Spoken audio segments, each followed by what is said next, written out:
If you are looking for catalysts coming up in Tesla world, well, I have got a handful for you to check out.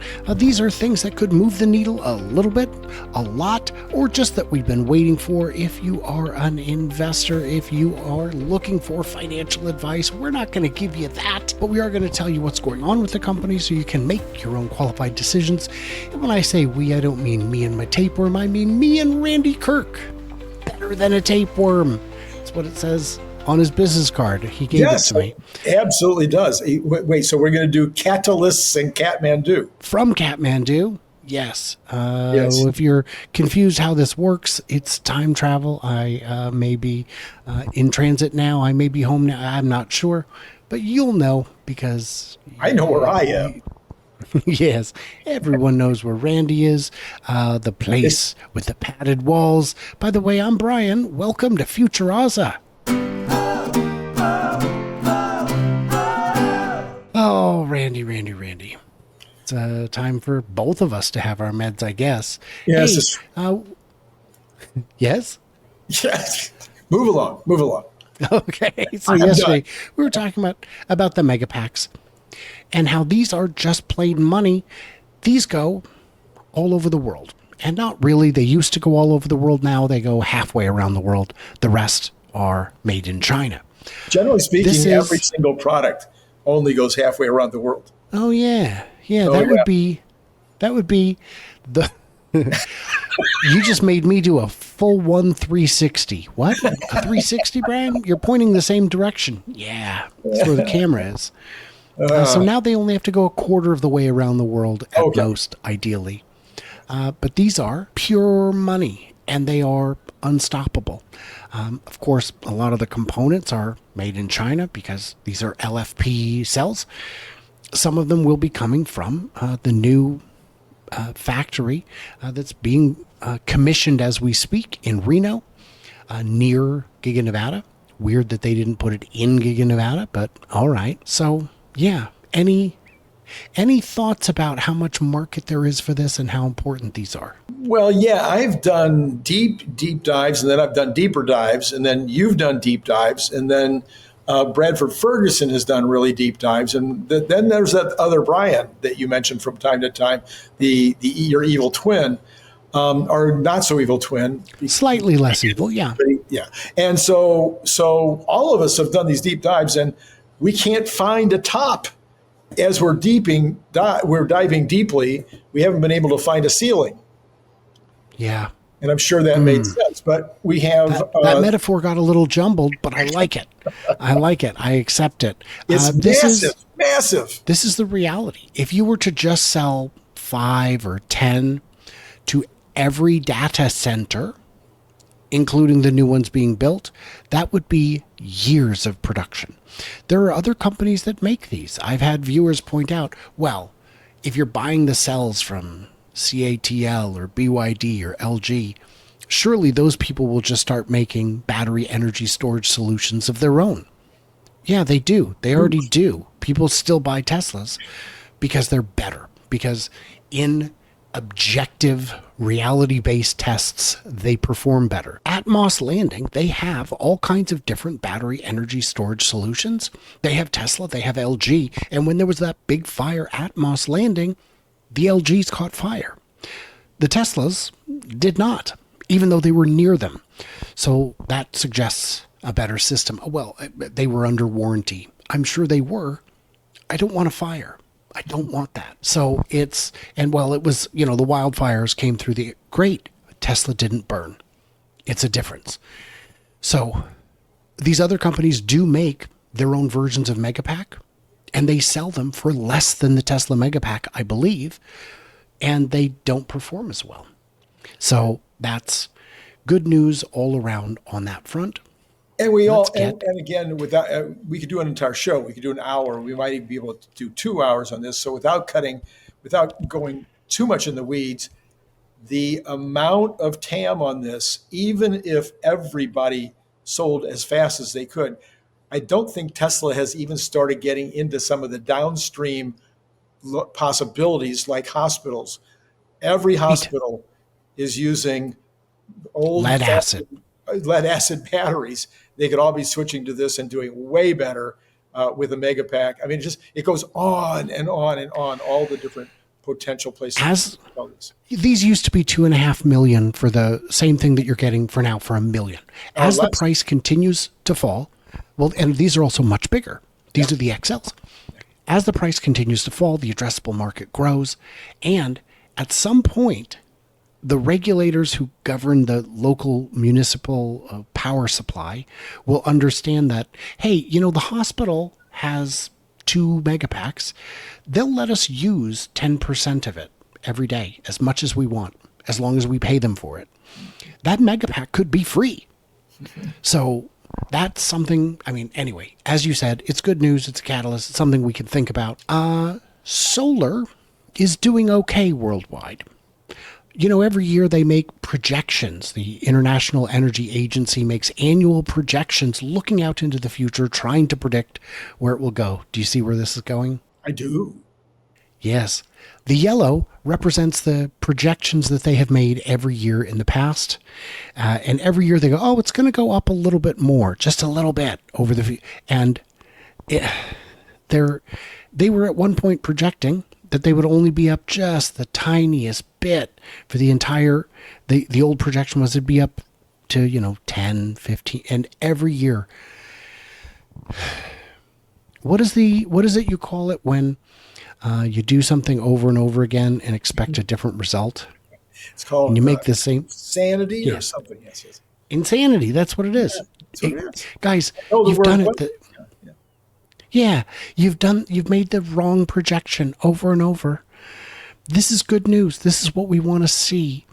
There was a very silly post by the energy secretary saying solar and wind should never be added to the grid unless there's 24/7 365 battery backup, which is a bar so high it makes no sense at all. But the rest of the world doesn't listen to him because he's the fracking king and it doesn't make sense. So the world is moving forward either way. Well, so hey, would you like... I don't think I've said this before on your channel. I believe that Master Plan 4 will be a gigafactory to make nothing but solar panels in ways that we have no idea how advanced, how disruptive these solar panels will be. Brian, the other Brian, has been doing some research. It turns out there's some very clever ways to install solar panels now using robotic arms that actually are attached to trucks, so that these big trucks can come in with a bunch of solar panels and just plop these babies down one at a time. You just have to do a nice prep. So there's all kinds of ways to get the cost of installation, get the cost of the batteries down, get the amount of capability up on these batteries. And so I think Elon, he says, I'm thinking about it. He's also said why he's thinking about it. He says there's going to be a Master Plan 4 next year. And I believe maybe even before Master Plan 4, he will announce a giga solar factory. The only reason I would say that they're unlikely to is if they don't have something disruptive, they won't do it. Right. If they have something disruptive, then we can start talking. And it's a low margin business. But so are cars, so are batteries, so are Megapacks. But somehow Tesla finds ways when they're disruptive. I mean... you're never going to get rich building satellites. Yeah. Oh, wait, you do. Yeah. And I think your point is well stated. And so one of the things that I've suggested is that Elon has already shown that he's perfectly willing to get into the retail sale of energy. He's very willing to get into the wholesale sale of energy, which he's doing in England, Spain, and in South Texas and Texas. So maybe that's one way to be disruptive, is to, again, be vertical, make the battery, the solar, put the solar in yourself, and then sell the solar to wholesalers or retailers. The amount of land they have in Nevada on which they could deploy solar is substantial. And Texas as well, though a lot of a surprising percentage of those almost 3,000 acres are already in use. Hey, you want some more good news? Would you like to see what I think is another catalyst? It would be the Model Y Performance has been launched. What do you think of that? Well, that's interesting that you use the word launch because it has a launch setting. So, like other performance vehicles that have been sold in the past, this Model Y, this is now a family 4 or 5 seater, is got a launch mode, and it's already 0.2 of a second faster than the previous Model Y performance. So if I had been concerned in the past that if I really wanted to go fast, I had to get the Model 3 performance, now the Model Y is a pretty fast machine. The if faster, further, better. And I think they Yes, mean farther. They mean farther. At the heart of any Tesla performance models are furthest, raw capable. furthest. Remember, my No, I wife's will an English. not. Remember, my I wife's an will English professor. I'm telling you, it's furthest. in the comments. Help us out here. 3.3 seconds, 0 to 60. Ridiculous.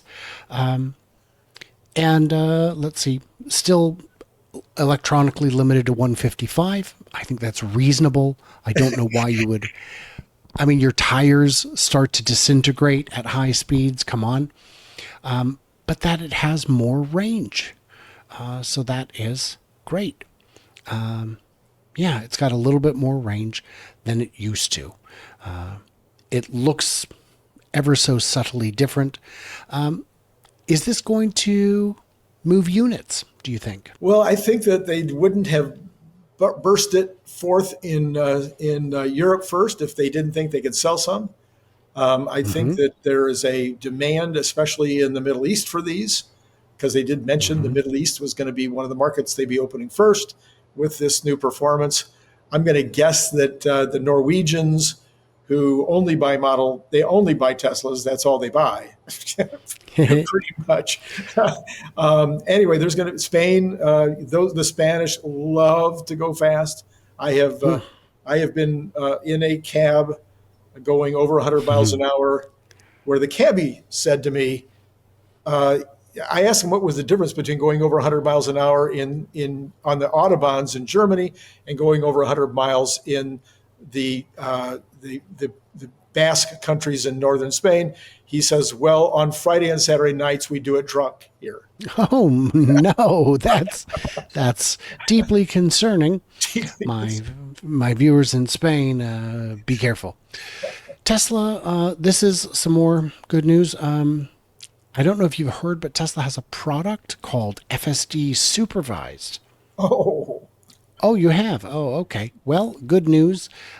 It works on the wrong side of the road and upside down, wow, apparently. how cool!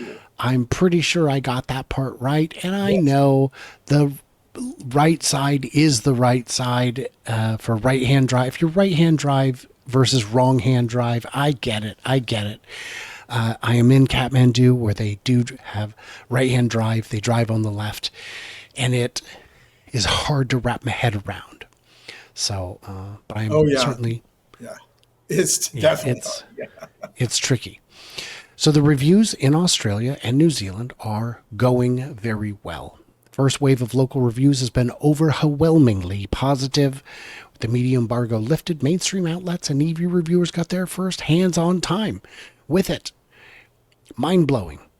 Yeah, it handled so well, it was mind-blowing.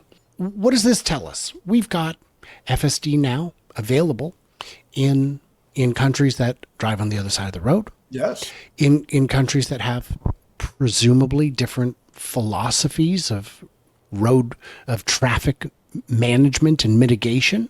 Yeah. The signs are different. This is expanded. What do you think? What does it mean? I think that I think, as best as I can tell, based on the videos we've seen out of, you know, really, really, really, well, okay, listen, they're going to be testing in New York City. I do not drive in New York City. I don't drive in Rome. I don't drive in Madrid. There are a bunch of different Taiwan, Taichung. You don't want to drive in Taichung. Um, these are places where the traffic is so bad that even somebody who like me who thinks he's a good driver, contrary to all of his friends and family who don't necessarily believe that, but I think I am, and yet I say no, no, no, no, no, not driving in those cities, and yet Tesla's FSD seems to be able to do it. So I would argue that I am a good driver. I spent 20 minutes behind the wheel here in Kathmandu, just right at the edge of the city limits. It was the side of a cliff, let's say. It was hair raising. It was even my hair, all three, straight up crazy. So it was something to behold. And this is the easiest driving you will find in the greater metro area, but it was not something I wish to do again. When we were doing a test drive of the Sea Lion 7, the BYD Sea Lion, there was a big negotiation in front of me, not in English, and I could tell what they were negotiating was getting me behind the wheel. And I just kind of butted in and said, if you're talking about me driving, you can stop. I'm not going to do it. They're like, okay. Because they're like, well, could we find like a parking lot? And they're like, maybe underground parking? I'm like, that sounds worse. I'm not going to get a good test drive in a tiny parking lot. I can feel just fine. Just take me over some normal roads. Okay, well, what if I need some more good news, Randy? What am I going to do? Am I going to look at the YL? Yeah. The YL. I think they did a great job of preserving the lines while adding a substantial amount of headroom and legroom and keeping it true to the design. I can certainly spot the difference. Yeah. But I think it looks fine. What do you think? Well, I think that it's looking fine. I've never been an SUV fan in terms of the look, but I mean, it looks fine. It's good, and apparently, lots of people think it looks phenomenal. The people on X were all up in arms that it's not coming to the U.S. until at the earliest the end of next year, and maybe never. I think most people are saying that's a cool looking car. I think it's important. The China market is very competitive. They need perhaps something in a little different form factor just to keep up, because the choices are plentiful in the Chinese market for good quality EVs. Tesla still has the unique advantage of having the most robust and safe FSD system tested. Supervised ADAS, whatever you wish to call it. As you recall, this institute in China got 37 different cars, put them on a real closed highway, and performed test after test, and only Tesla aced the tests. It wasn't even close. It was most of them were just horrible. Yes. And having been through about 20 Chinese cars in the past 2 weeks here in Kathmandu, I can tell you that all the cars here have voice assistants, and not one of them worked. We did get one of them to roll the windows down and back up, but everything else was like, show us the map. And then we couldn't get out of the menu. It was like, oh, this is brutal. But it's a gadget. It's a silly little add-on that I wouldn't put it in the car if it doesn't work, guys. Just thinking out loud. Yeah. Maybe keep it in the background until just an over-the-air update. Well, I think you left out the best news about the the Model YL had something to do with their sales so far. Please share. Oh, I think it's 50,000 units, and it's only been 10 days or something? I've seen people point out, Brian, you don't understand. There were 1 million reservations for the Cybertruck. I go, right. Those were reservations. These are orders. These are, here's my deposit. What's my date? And these are not refundable. These are order fees that you pay that if you don't take delivery, it's just free money.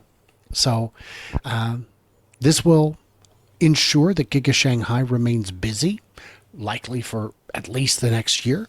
At some point, the Chinese market will say, look, we've got enough YLs, we've got enough Ys. And at that point, they will just increase exports, and all the while driving costs down. I am of the opinion, Randy Kirk, that is good news. Sounds good to me. But, there are markets. Let's be honest for a second. There are markets where Tesla is not doing as well. True. Some markets in Europe are definitely struggling. We'll get a clearer picture as the year continues, but those are not sufficient grounds for me to consider selling a share Oh, no, personally. no, no, no. So we just reported this morning, this is Monday morning as we're recording this, that Spain and Norway kicked serious keister in August on car sales, of Tesla sales. And some of the other countries in Europe did not do as well. And so now I was just mentioning that Elon, you've got two countries that are kicking it. You're in charge of sales now. You are the sales manager for Europe. Uh, Take what you learned from those two countries and let's apply it to these other countries. I don't know what it was, but there's something secret going on in those two countries, and we can get the data. I'm sure there are markets where it is genuinely down. The unfortunate reality is there are so many news outlets that are still not acknowledging the delivery wave. They go, oh, the quarter ended. Now Tesla Model Y sales in Germany fell off a cliff. Right, because they're shipping them. Because in August, we're going to see huge numbers in Norway and Spain. Pay attention. This happens every quarter, I swear. We'll get a better picture as the year goes on. This is not of tremendous concern. Some of the articles today, this might be helpful to your audience. One of the articles that was there today suggested two things that are important and I think we need to watch. And that is, for years, people said, hey, the competition is coming. Well, there are Chinese cars now coming into the European market, and those are taking some of that BEV business. So that is something that's a real thing, okay? And it's, lower price cars are gonna impact. So therefore, I do believe that the stripped down or the shorter version, whatever the heck it is, the Model Q would be great for Europe and likely to get some nice sales. The other thing they mentioned was that this high peak cost from post-COVID, when people were buying cars like crazy, and the prices went up, then they came down dramatically. Now you've got really, really inexpensive used cars in Europe that are beating the crud out of the new car price. And so people are tending to hit that used car market instead. And so those are, besides Elon's brand issue, which I acknowledge is big in Europe, those are two of the things that apparently are impacting the market right now. I've heard that in the Netherlands that the normal thing to do was get a 3-year lease. And at the end of that lease, either they weren't allowed to buy it or the residual was so high that they wouldn't. That resulted in a flood of used cars on the market. Now, you have to realize that in some markets, the entire car sector is down. But did you know that in some places, the entire car market is up? Oh. Tesla fuels 55% surge in Korea's online car sales, lifting e-commerce. Wow. Country's overall online spending. It counts as online spending. So, Korea, moving a couple units, Korea gets the Cybertruck. Aren't they the first country outside North America to get it? I think so. Yeah. I think it's just U.S., Canada, Mexico, Korea. And great. You realize this is going to show up immediately on social media, TikTok, Instagram. And then thereafter, it's going to show up in television shows. And then after that, movies. We don't know what the reputation or legacy will be yet, but it'll be interesting to see. It's going to have a cultural impact. And even if your significant other won't let you buy it, you can still go to the showroom and you might go home with a Model Y. Turned out that my significant other was the one that had me put down the deposit on one. She's the truck. She's the one that likes the truck. I'm not a big truck guy. I'm a sports truck guy. Sports sedan. Yeah. More of an El Camino man. No, sports sedan. I misunderstood. Remember, I was a Volvo. What is that thing? S4. I forget what the brand. I never can remember those letters. But the super duper fast Volvo. Yeah. My sister had an S70. Something like that. That's it. She had it for ages. She had that car. She loved it. So I think that's all the good news I can handle this week, Randy. All the catalysts that people should look for. And again, if you want financial advice, don't take it from us, but you can take the information and do with it what you will. There are more sides to the story. You can find them. If any of these stories seem suspicious, look them up. If any of these stories seemed underhyped, look them up. And if someone tells you this is financial advice, whatever they are telling you is financial advice, be deeply skeptical. Unless they are like state licensed and have a fiduciary responsibility to you. And even then, No, because they would know. You see, that's why CERN always puts a disclaimer on all of his videos that he does, because he is a financial advisor, right, and he needs to know your situation in order right, to give financial advice. So no. I saw someone put a ton of money into a single stock because I'm buying a house in 3 months. It's like, oh no. I don't remember how it went, but it doesn't matter because that's gambling. What's wrong? Couldn't put it all on red? I mean, come on, be brave. Not gambling advice. But as we've said in the past, I do warn you, this show is fashion advice. Yes. 100%. Guys, thank you for sending me all the way to Kathmandu. It's been an amazing adventure. Glasses. Fashionable glasses. I had fashionable That's my LASIK. entire statement is my glasses. I made the mistake the night before getting LASIK of watching a video of them performing LASIK, and that made my anxiety really top out. Really top out. And the least good part of it is after they've made the incision and opened the eyeball flap, is when they're doing the laser, you can smell burning eyeball. So that's unpleasant. But, it had to be done. It had to be done, Randy. Do you know how many people? I came out with 20/10 eyesight, which is perfect. Because everyone told me for years that I needed adult supervision. Guys, in the comments, what did we miss? What did we misunderstand? You gotta leave it. It is not optional. I know it's late in the video to be saying it. It is optional, but hey, I can ask. Thank you guys for sending me to Kathmandu. Perhaps there will be another adventure. Perhaps it will be Ethiopia or Australia or UK. I've had people suggest all kinds of places where the EV story is unfolding. I've had people suggest Tahiti and Bali, even though the EV story is not unfolding there. They just think I need a vacation. I can't do that. So guys, leave a comment, like, subscribe, all that. Head over to Randy's channel. Find out what Mr. Kirk is up to. And everybody else, stay tuned, stay juicy, and I cannot wait to hear from you clever robots when I'm back home.